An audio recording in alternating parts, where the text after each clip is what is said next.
أعوذ بالله من الشيطان الرجيم بسم الله الرحمن الرحيم الحمد لله الصلاة والسلام على رسول الله السلام عليكم ورحمة الله وبركاته. Welcome to our fifth class. Inshallah, we are going to finish chapter 2 today.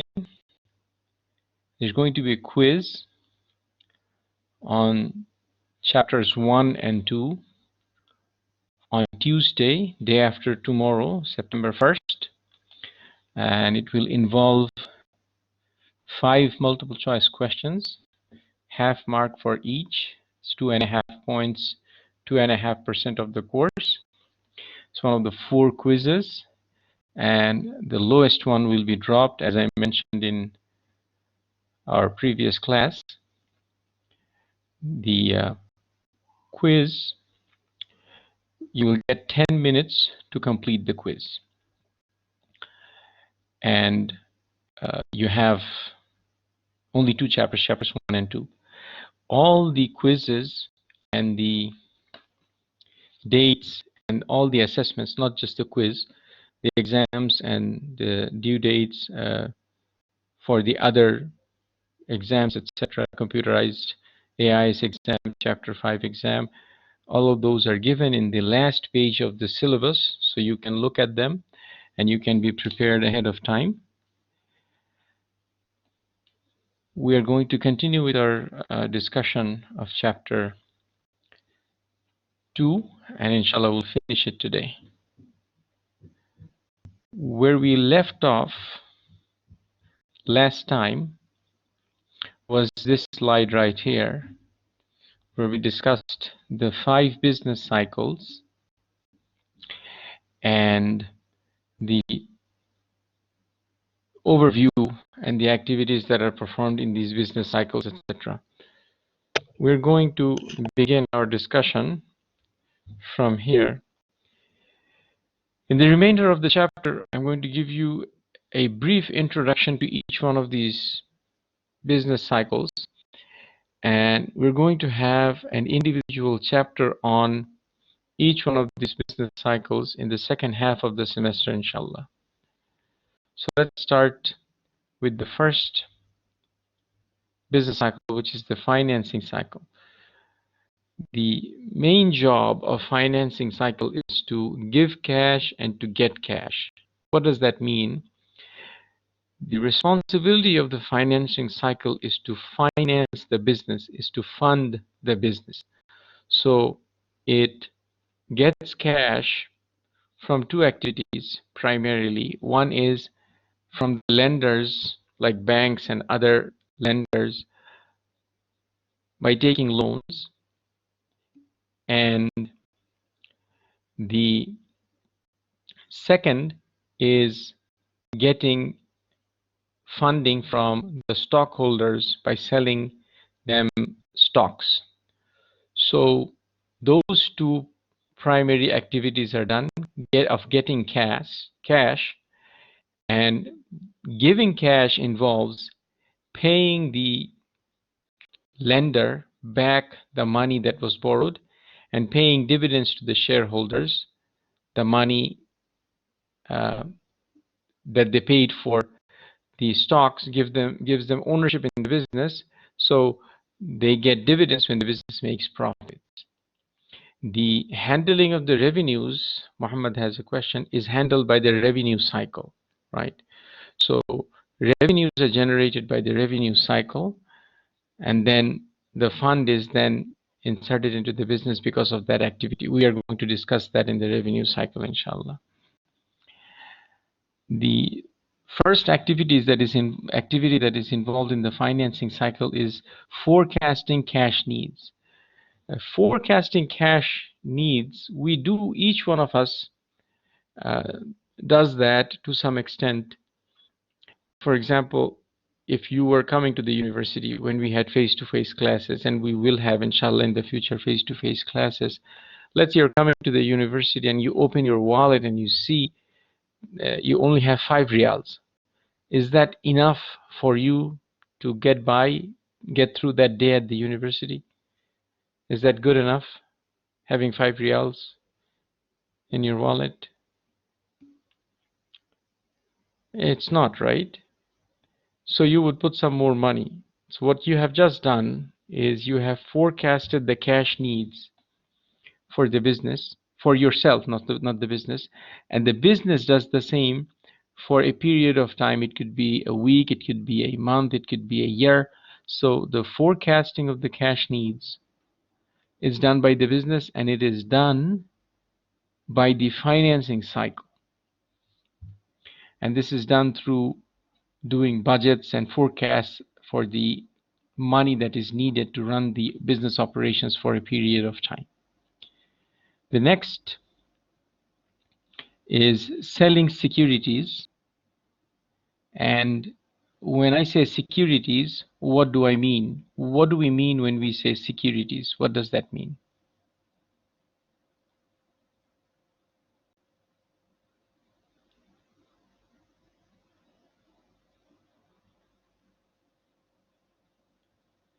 What does securities mean? Selling any financial assets. Sharat says bonds and shares, right? Bonds and shares, stocks are securities. Assets is a general term. Not all assets are securities. Stocks and bonds are securities, right? So selling the stocks and the bonds, right? Um, those are responsibilities of the financing cycle. Borrowing money is the next one. You can understand that. That is simple. Borrowing money from the bank or from any other organization or individual is done by the financing, so getting a loan, right? Paying dividends. The dividends are paid to the stockholders who own the company stocks, and this is also handled. The declaration of the dividends, the time of the dividends, the amount of the dividends, all of these are handled by the financing cycle. Then we have retiring of debt. Retiring of debt means paying the debt, paying the loan. It could be done over a period of time. It could be done on a monthly basis for a number of years, or it could be done all at once. Paying the loan back is retiring of debt. So this is done by the financing cycle. Every business cycle needs to prepare some reports, and every business cycle sends some information to the other cycles. For example, the financing cycle could be preparing a cash forecast report or cash budget for the next 6 months, or could be preparing a loan payment schedule which shows how much payment would be made every month for the next 12 months. So making these reports, preparing these reports are done in every single business cycle, and financing cycle is no different. And these two last items, prepare management reports and send information to other cycles, these two are going to come in every business cycle that we're going to study.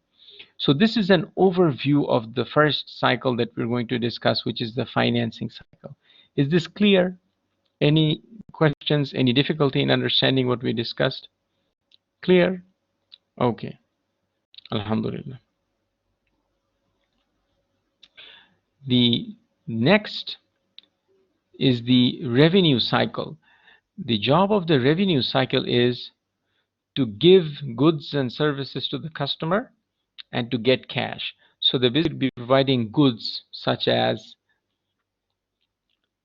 fruits and vegetables, electronics, clothing, or it could be providing services such as cleaning service, security service. So providing goods and services and getting the cash from the customers is handled at the revenue cycle. Part of that is handling customer inquiries. So answering the questions the customers have. You go to the shoe store and you ask the sales associate, do you have this in black? Do you have this in size 6? Do you have this in size 9? And they will handle your inquiries. If it's an online business or if they have a website, then many websites have frequently asked questions. So you go to, for example, Qatar Airways' website, you'll find many answers to your questions that are already there, And if you have a specific unique question to your situation, you can ask that question and the revenue cycle will handle that for you. So handling of customer inquiries is done at the revenue cycle. These are, most of these things are common sense. You're just learning about which business cycle is responsible for them. You already know these activities from your past experiences of by being a customer. You already know that these things happen. Taking of orders, taking the orders from the customers is done at the revenue cycle. So if you order online or you call a restaurant and you order, then the taking of the customer order is responsibility of the revenue cycle. Approving of credit. Approving of credit means that you're buying something from a business, but you're not going to make the payment immediately. So let's say you go to buy a car, you go to Toyota and you want to buy a Land Cruiser, and you're going to make monthly payment for the purchase of that Land Cruiser. Before they give you the car, before they sell you the car, they're going to see if you have enough money and if you have enough income to pay for that. So they're going to ask you for your bank statement. They're going to ask you for a letter from your employer. They're going to ask you for a salary certificate. And they're going to evaluate whether you have enough income and you have enough money in the bank to afford this car. Once they decide that, okay, this customer has enough income, enough money, they will approve the credit, meaning you can now take the car and you can make the monthly payments over the next 3, 5, 7, whatever the number of years are. So this is approving of credit. This is handled by the revenue cycle. Is this point of approving credit clear? This is something that is not very common, right? No, the financing cycle is responsible for borrowing money and selling stocks. Now, if the business finances the sale, this is handled in the revenue cycle, right? So any money the company is going to get from the customer is not handled by the financing cycle, right? Financing cycle is responsible for financing the business, not financing the sale to the customer, right?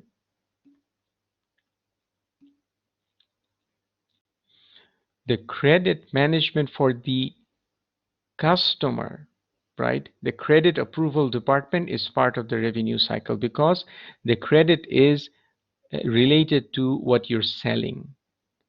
The handling of the loan that the business has from another institution is done by the financing cycle. Is that clear? Right? So when you are the lender, when you're lending money, it's not handled in the financing cycle. Financing cycle handles money when you borrow money. Does that make sense? Sharaf, is that clear with you?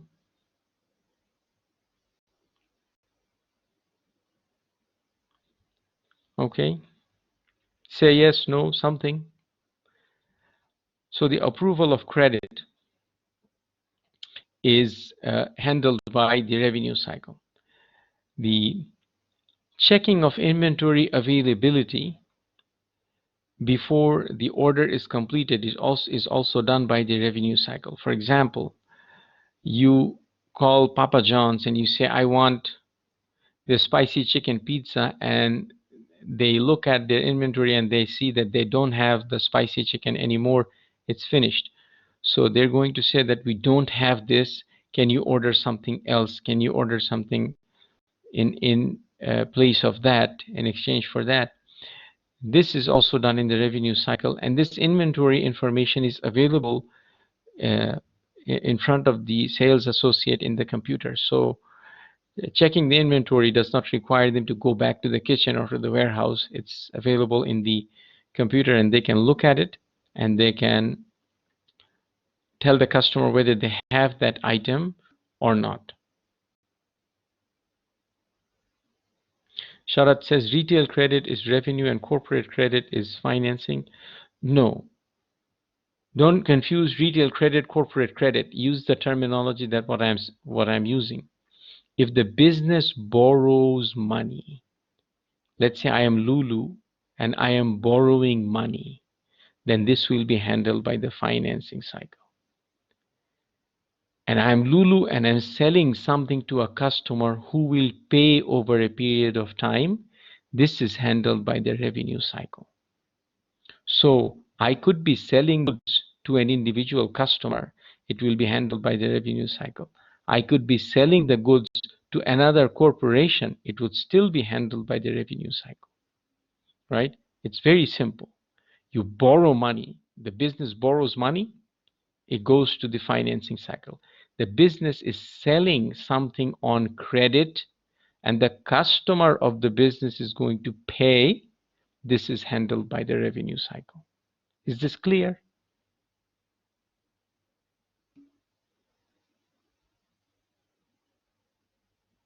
So if I take goods on credit from the supplier, revenue cycle, no, it's not about the suppliers. Supplier is in the expenditure cycle, right? Supplier is in the expenditure cycle. We're talking about handling the lender who will lend you money. It's in the financing cycle. Customer, it's in the revenue cycle. Supplier, it's in the expenditure cycle. All right. All right. Now, going back to the inventory availability, checking the inventory availability. The revenue cycle checks whether the inventory is available. If the inventory is available, the customer order is completed. If the inventory is not available, then back order is initiated. What do we mean by back order? Let's say you go to the electronic department of Lulu and you're looking for an iPhone 11. They don't have an iPhone 11. They have sold all the iPhone 11s. They're going to tell you that we are going to order some more. Come and check with us next week. When they make this order with the phone company, with the phone manufacturer or the wholesaler, this is going to be called a back order. Normally, the business would order goods and the goods are going to be available for the customer to come and buy. This is normal course of business. But if the customer comes and looks for something and the business does not have it, and the business tells the customer, come back next week or tomorrow and we will order some more, this ordering is called back order. Now my question is, having a lot of back orders good for a business?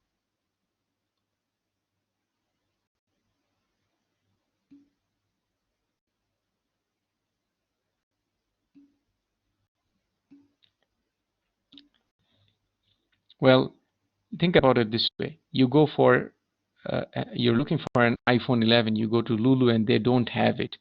And they say, come back next week, we will order some more. Are you going to wait until next week or are you going to go to somebody else to see if they have it? What are you going to do? You're going to go to another store and you will buy it from them if they have it. So is this good for Lulu if you do that? Right? So they will lose that business, right? So you do not want to have a lot of back orders. Now we will talk about this more, but generally the businesses keep track of back orders and they don't want to have a large number of back orders because it is lost business. It is lost opportunities to sell. Once the order is placed, you can understand this very simple. Pick and pack these orders and ship the goods. So we have this going on a lot nowadays. You know, we cannot eat at restaurants, so we are ordering and they're shipping it. They're delivering it to us. This shipping can be from the restaurant to your house. It can be from one city to another city. It can be from one country to another country, right? So if you order something from Amazon, they would do the same, right? So picking and packing the orders and shipping the goods, it's also done in the revenue cycle. Is that clear? So far, so good? You understand? Okay. Continuing on with the revenue cycle, billing the customers. This is also done in the revenue cycle. So once you ship the items to the customer, you send a bill to the customers and you record an entry. The entry is debit to accounts receivable and credit to sales. This is when you ship. When you ship the item, when you send the item to the customer, this is what you record. And you send the customer a bill. Following that, the customer makes the payment and you receive the payment. Once you receive the payment, you update the accounts receivable again. So what would be the entry when you get the payment? Who can tell us? What do we debit and what do we credit when we get the payment from the customer? We debit cash and we credit accounts receivable. Very good. Excellent. So we debit cash and we credit accounts receivable. Part of the revenue cycle is to handle sales returns. So if the customers are not satisfied with the goods, they will come back and they will want to return the goods. This is handled in the revenue cycle. And you know, you have seen in the supermarket that there is a separate counter for customer service where they handle the returns. Also, giving the customers discounts, right, is a part of the revenue cycle activities. How much discount the customers are going to get, when they will get the discounts, etc., etc. All of these are handled by the revenue cycle. Bad debts are also handled by the revenue cycle. If you remember seeing in your financial accounting class something called allowance for doubtful accounts and bad debt expense.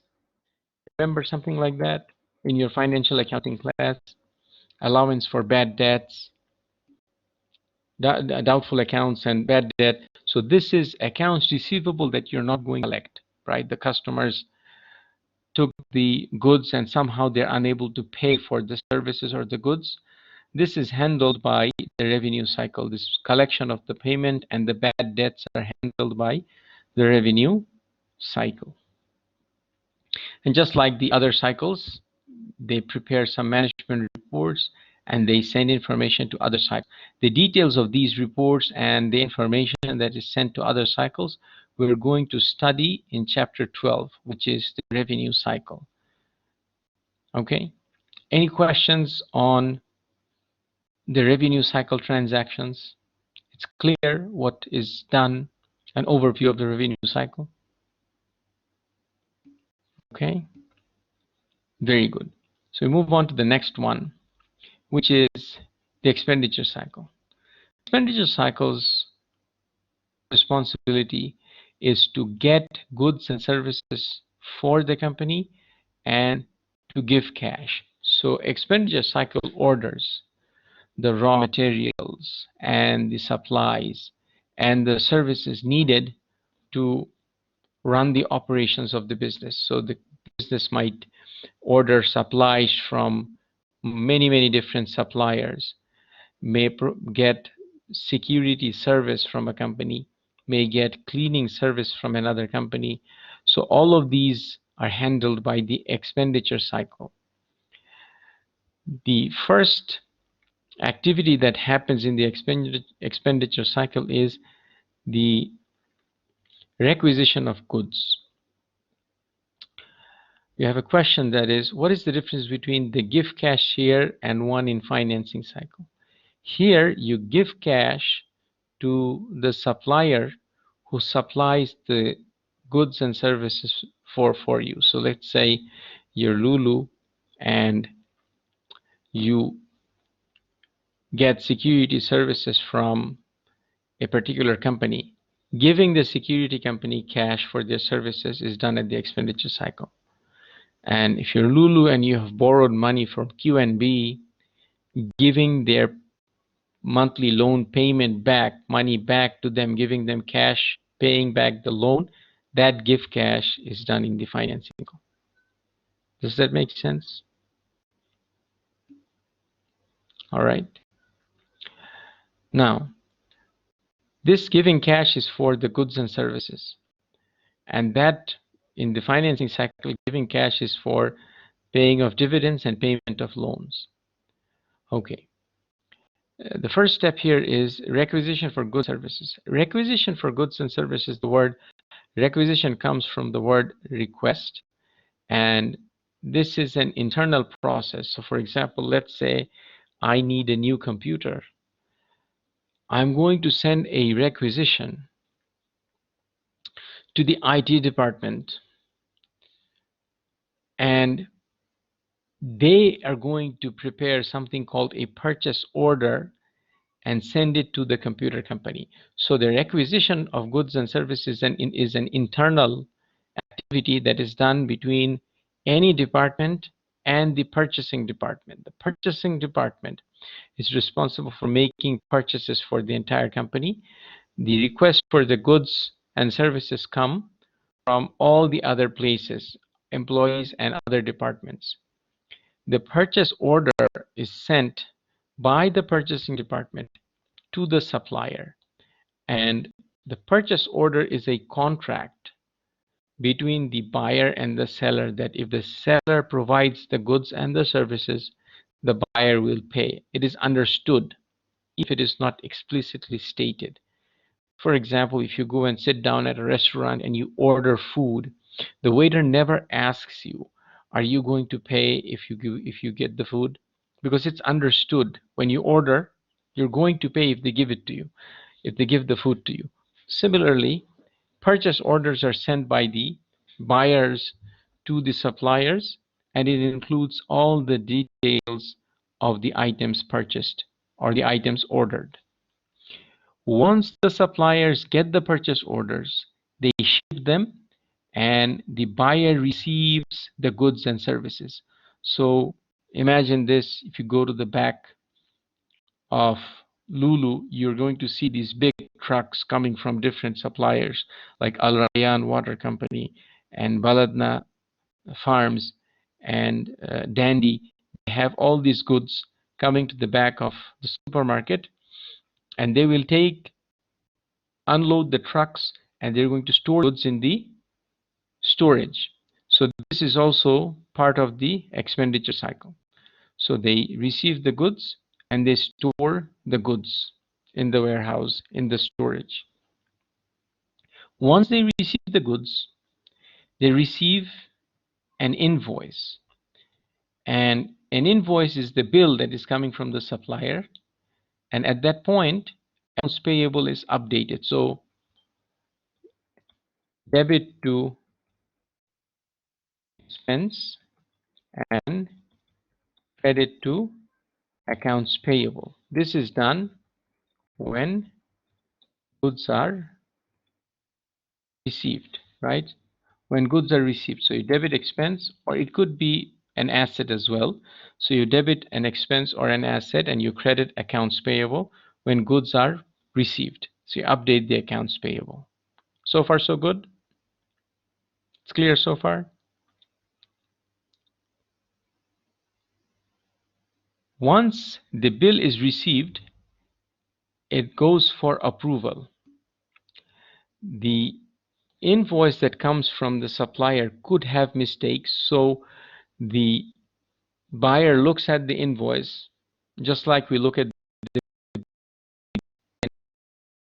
bill at a restaurant. We want to make sure that they have canceled the items we have canceled and they have added the number of items we have ordered correctly.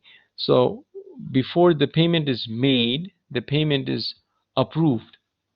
The invoice is approved And once the invoice is approved, the vendors are paid. So the payment is sent to the suppliers and the accounts payable is updated. So what would be the debit and the credit once the payment made? What do we debit and what do we credit?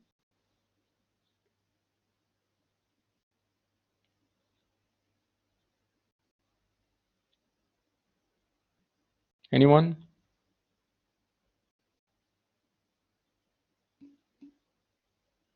We debit accounts payable when we credit cash. We credit cash and we debit accounts payable. Excellent.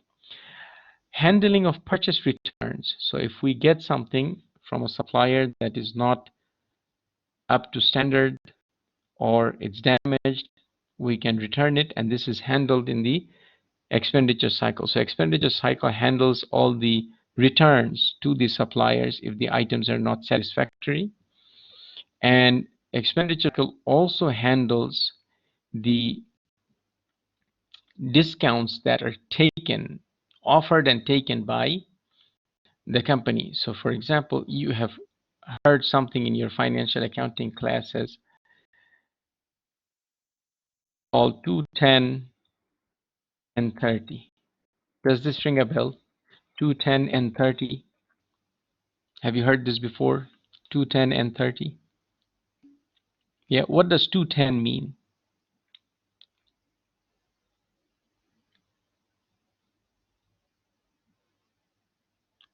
2/10, what does that mean? 2% discount if it is paid within 10 days, right? 2% discount if it's paid within 10 days. So if they get a bill and if they pay within 10 days, they'll get a percent discount. Imagine how much Lulu purchases from different suppliers, millions of reals, and getting a 2% discount, making the payment to get the 2% discounts would save a lot of money. So making sure that the payments are made within the discount period to get the discount would actually save the company a lot of money. So the discounts and allowances are similar to discounts. They're handled in the expenditure cycle.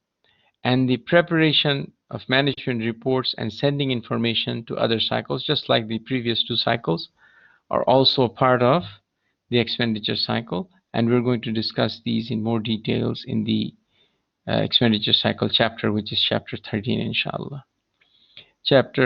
Expenditure cycle transactions are clear, inshallah. Any questions, any difficulty in understanding?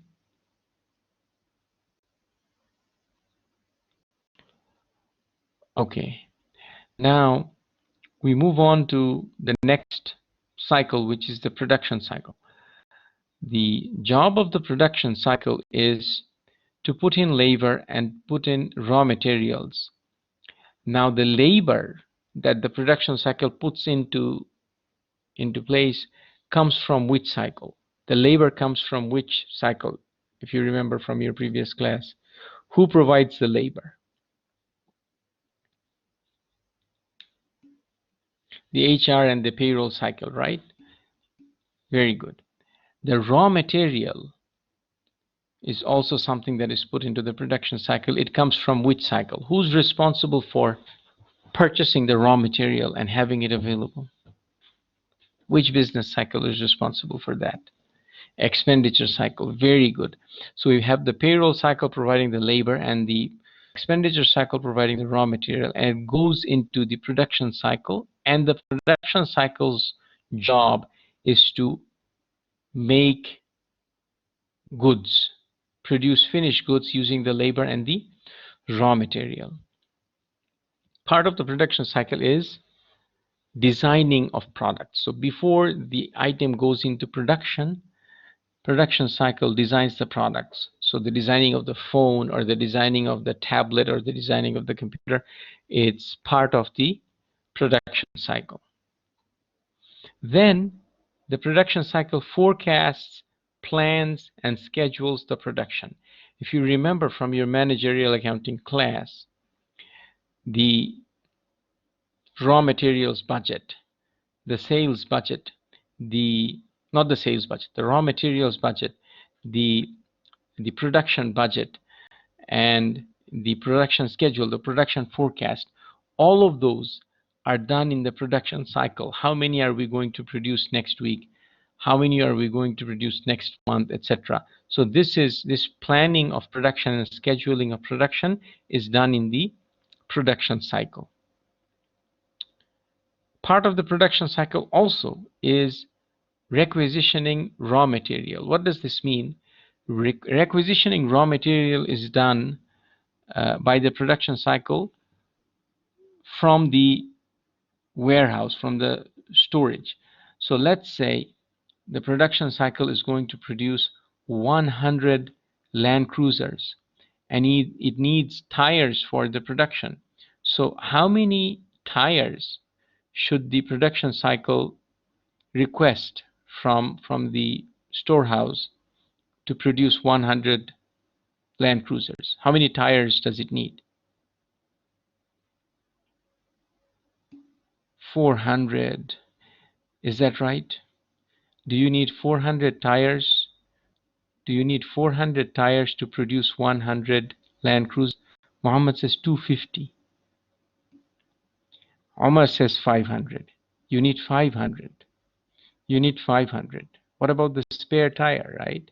The spare tire. So if you, by mistake, requested 400 tires to produce 100 Land Cruisers, you won't be able to produce 100. You'll only be able to produce 80 because you need 5 tires. So it's tricky, as you can see. Just something as simple as the tires, you could make a mistake in. So requesting the right amount of material is done by the production cycle. So I just asked you about the tires.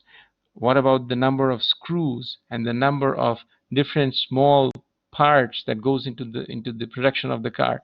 Just imagine how much calculation and how much accuracy is needed when you're doing the requisition of the raw material, because your production will stop in the middle if you do not request the right amount of raw material, right? Then once the raw material is ready, you manufacture the products. So this is the main activity, which is the making of the products. Once the products are manufactured, you store the finished goods. The finished goods are stored and they're ready for sale. Cost of goods available for sale is calculated and the goods are available for sale. Throughout this process, you accumulate costs for the products. If you remember, you had direct labor and indirect labor. You had direct material. You had indirect material. And you had overhead. You remember these items, these costs that accumulate throughout the process, and there is specific calculation. You have gone through these calculations in your managerial class, and if you're an accounting major or minor, going to study this in more detail in the cost accounting class.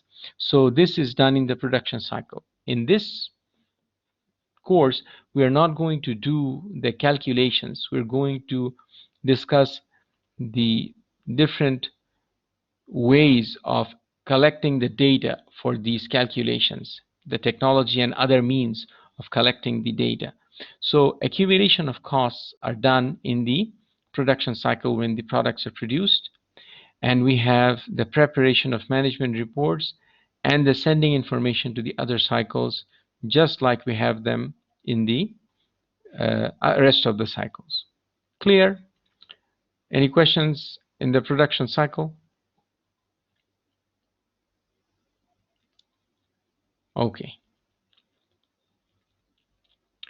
We then move on to the last one, which is the payroll and human resources cycle. Here, the main activity is to get labor and give cash. So paying the employees for the services they perform. Part of this is recruitment activities. Recruitment activities involve advertising for jobs, interviewing, and selecting the candidates for the right positions, offering them the jobs, etc.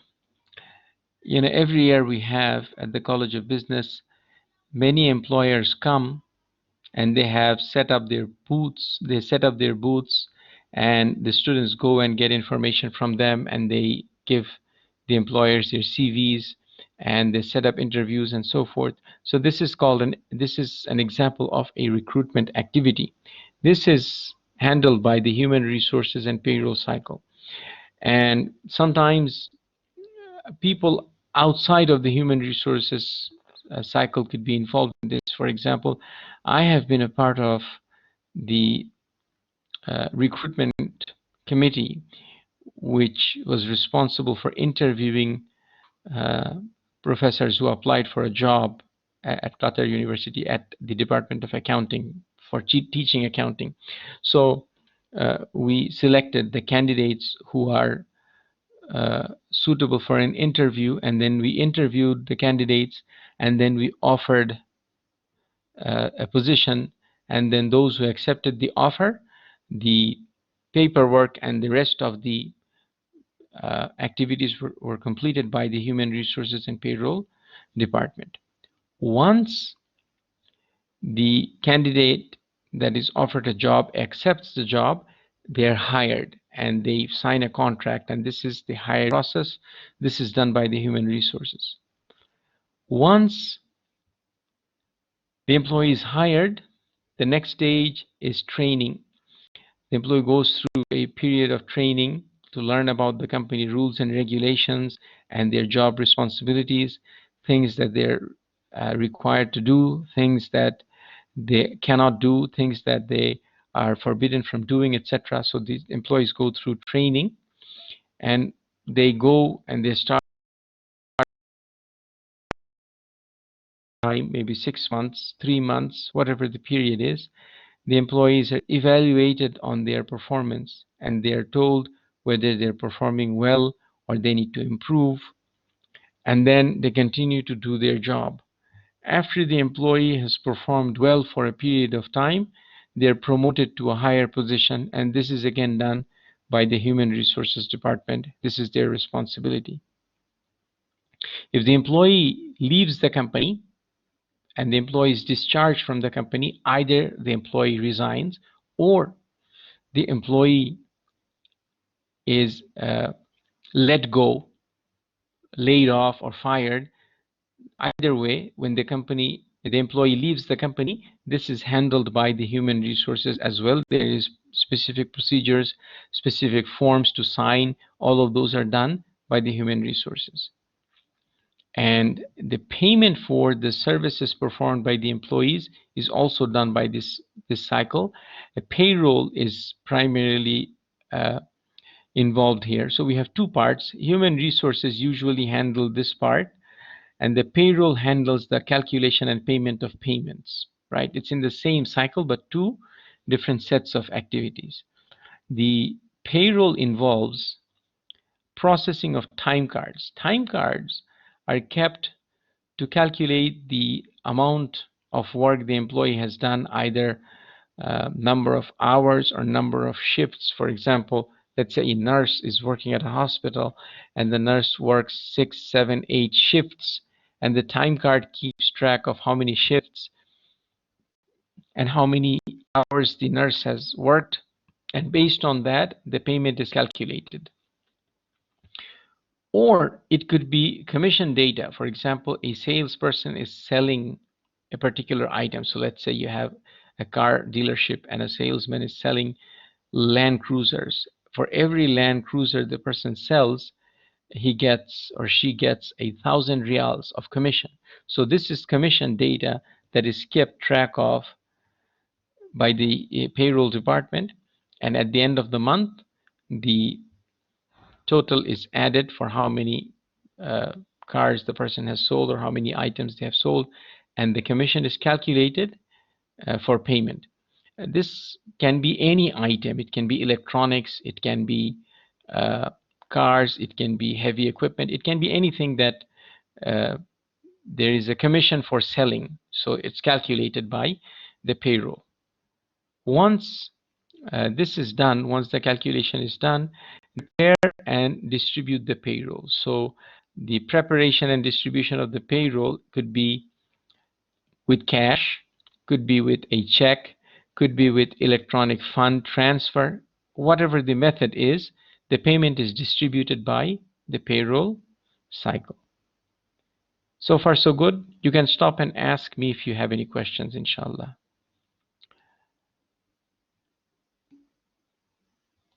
Updating of payroll records is also done by the payroll cycle. So there are multiple records that are kept in the human resources and payroll cycle. For example, the number of overtime hours worked, the number of employees absent, the number of shifts worked, the number of night shifts worked.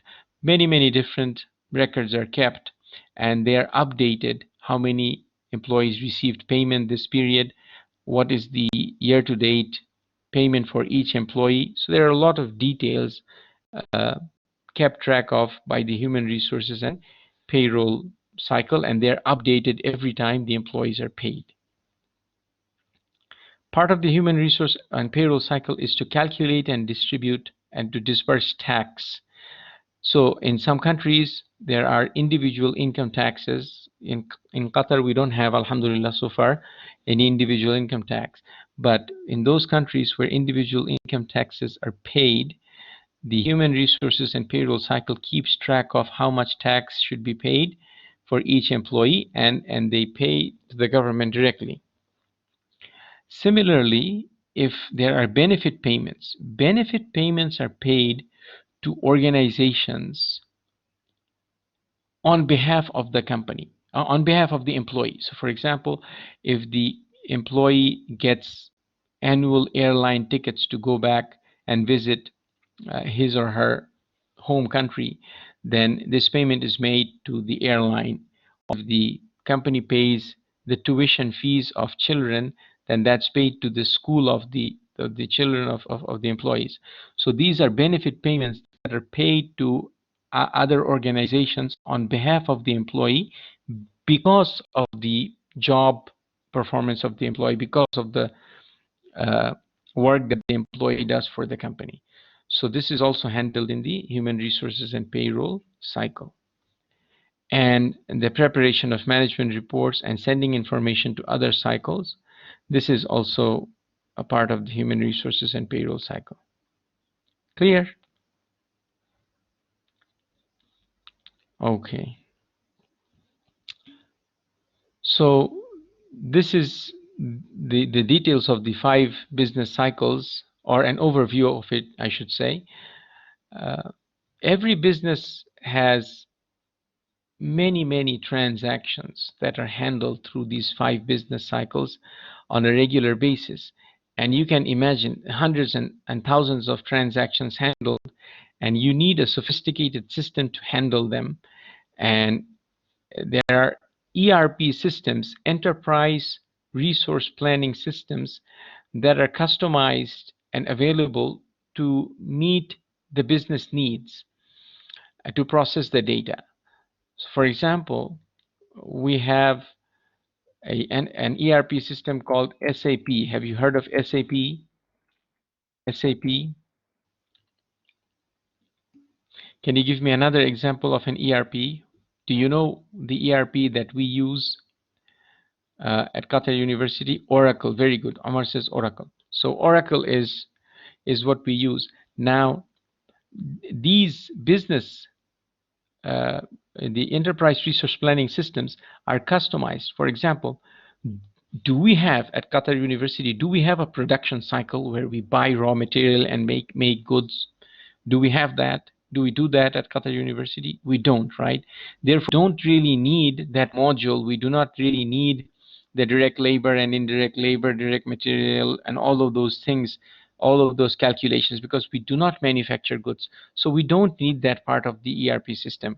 Whereas we need to keep track of something else, which is the transcripts and the grades and the classes and all those. So our enterprise resource planning system is customized based on what we need to keep track of our data in our organization. Does that make sense?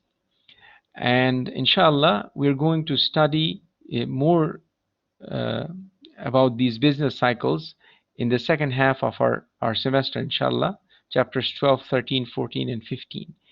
And starting from September 6th, which is next Sunday, we're going to start working on processing data using a computerized system, inshallah.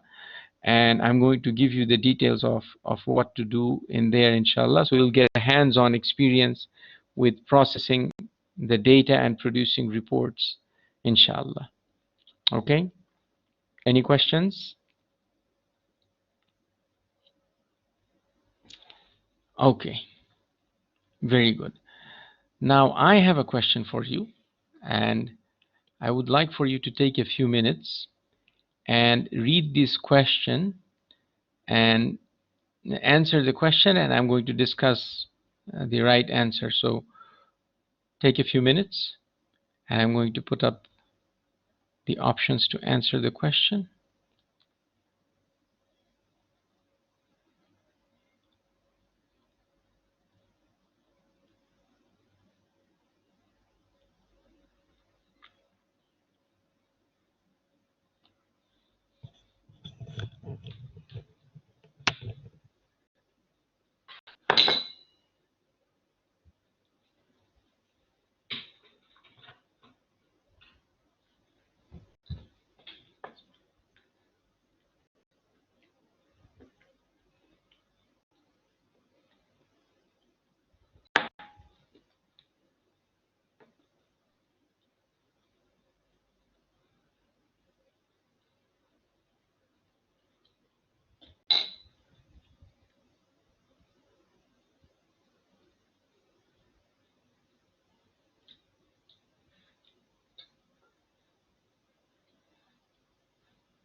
Okay, so we have 4 students left. If you can answer, inshallah, we can look at the solution.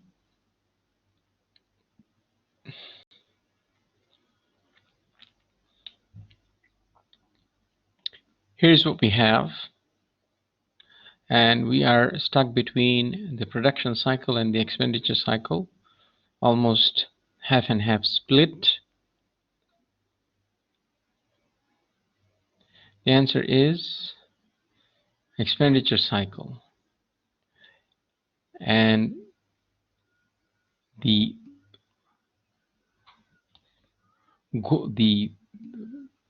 setting is a production setting, but the activity here is an activity that is done in the expenditure cycle. What is Nuha's job? Her job is to order goods from the vendors. So ordering the goods and receiving the goods, raw material, is part of the expenditure cycle. The production cycle's job is to take the raw materials and produce the goods. Production cycle's job is not to order the goods from the suppliers. They requisition the goods that are already in the warehouse and they bring it to the factory to make the goods. Does that make sense? Those who answered production cycle, the company is a manufacturing company, but Nuha's job is to order goods, which is an expenditure cycle activity. Is this clear? Is there any confusion? Do you follow why expenditure cycle is the answer?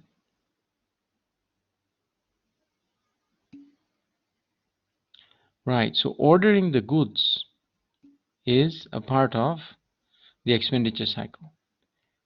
Producing the finished goods using the raw material is production cycle's job. All right? Okay, so this is what I have. I'm not going to start another chapter in the few minutes we have left. If you have any questions, I can entertain them in the rest of the time. If not, we can finish inshallah, and I will see you on Tuesday. Do you have any questions? Anything that you need? If you have any questions on chapters 1 and 2 while you're studying for the quiz, you can email those questions to me and inshallah I will respond. The quiz is going to be at the end of the class, so around 4:30 we'll begin the quiz.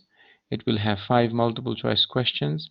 You will have 10 minutes from when you start, and one question will come to you at a time. It will come to you randomly, and once you finish answering one question, you won't be able to go back to it, just like you had last semester. So you know how the quizzes work. It's 2.5% of the grade. There will be 4 quizzes and the lowest one will be dropped. There will be no extra quizzes, so prepare for the quizzes well, inshallah. Any questions?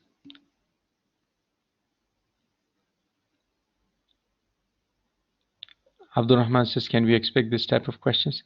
You will get a mix of straightforward questions and questions that require thinking.